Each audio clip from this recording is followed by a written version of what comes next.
ہم اپنے ناظرین کو ایک بار پھر بتاتے چلیں کہ جامعہ میں ہونے والے پتھراؤ اور فائرنگ کے نتیجے میں 2 پولیس اہلکار مارے گئے۔ اس کے علاوہ 25 طلباء و طالبات زخمی ہوئے جنہیں بذریعہ ایمبولینس قریبی ہسپتال منتقل کر دیا گیا۔ البتہ اس سوچی سمجھی سازش کے متعلق ISPR اور DIG کا کچھ سیکیورٹی وجوہات کی بنا پر میڈیا سے گفتگو پر انکار۔ نیوز اینکر بار بار یہی نیوز چلائی جا رہی تھی، اگر وہ اعماز کے سامنے ہوتی تو اب تک اپنی آخری سانس لے چکی ہوتی۔ غصے سے پاگل ہوتا وہ شیشے کی میز پر اپنے بازو سے ضربے لگاتا جا رہا تھا، خون رستا جا رہا تھا۔ تمہارا بھیا تمہارا بدلہ ان قاتلوں سے نہیں لے پایا، تمہاری بلکتی روح کو قرار نہیں دے پایا، منہاج اسحاق کو شکست دے گی۔ ہاں سن رہے ہو لوگو، اعماز کو شکست دی گئی ہے۔ اتنی بری طرح اتنی چالیں اکٹھی پلٹنے والا کون ہے؟ تم جو کوئی بھی ہو، اعماز کے دشمنوں کی فہرست میں تمہارا اول نمبر ہے، اول۔ وہ سفید کسرتی بازو سے بہتے سرخ رنگ کے خون کی ندی کو دیکھ کر بہکے بہکے لہجے میں بولا، سر۔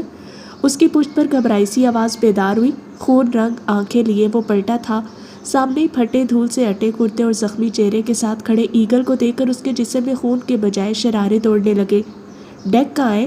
بے قراری اور بےتابی سے اعماز اس کی جانب بڑھا تھا۔ ایگل کا چہرہ زرد پڑ گیا، لب گویا سل گئے، بولنے سے انکار کرنے لگا۔ ایگل بے بس کھڑا رہا۔ میں تم سے کچھ پوچھ رہا ہوں، ڈیک کہاں ہے؟ وہ میری کال پک نہیں کر رہا ہے۔ You bastard, tell me where is deck?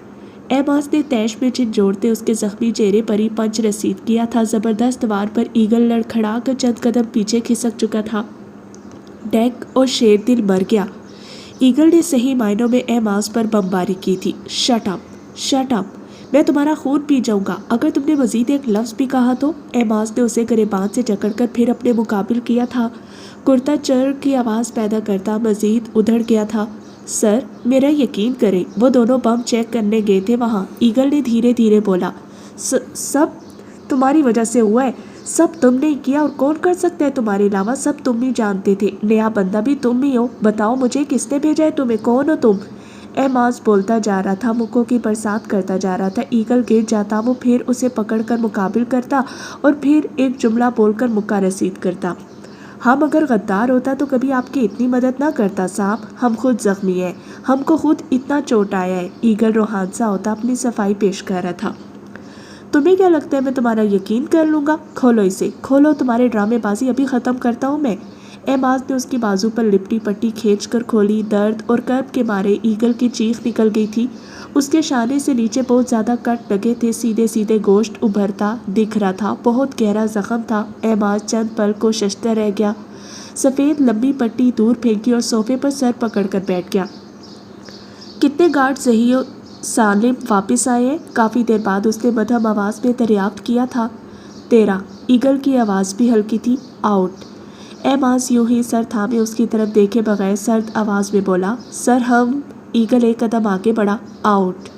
اعماز نے دھاڑتے ہوئے ہاتھ مار کر صوفے پر پڑے تمام کشن بھی نیچے پھینک دیے۔ ایگل شکستہ قدموں سے واپسی کو مڑ گیا۔ گڑیا، اٹھو، شاباش، میڈیسن لے لو۔ سائکا بیڈ پر چادر میں لپٹے وجود کے پاس ہی بیٹھ کی، ہاتھ میں 2 سفید رنگ کی گولیاں تھام رکھی تھی۔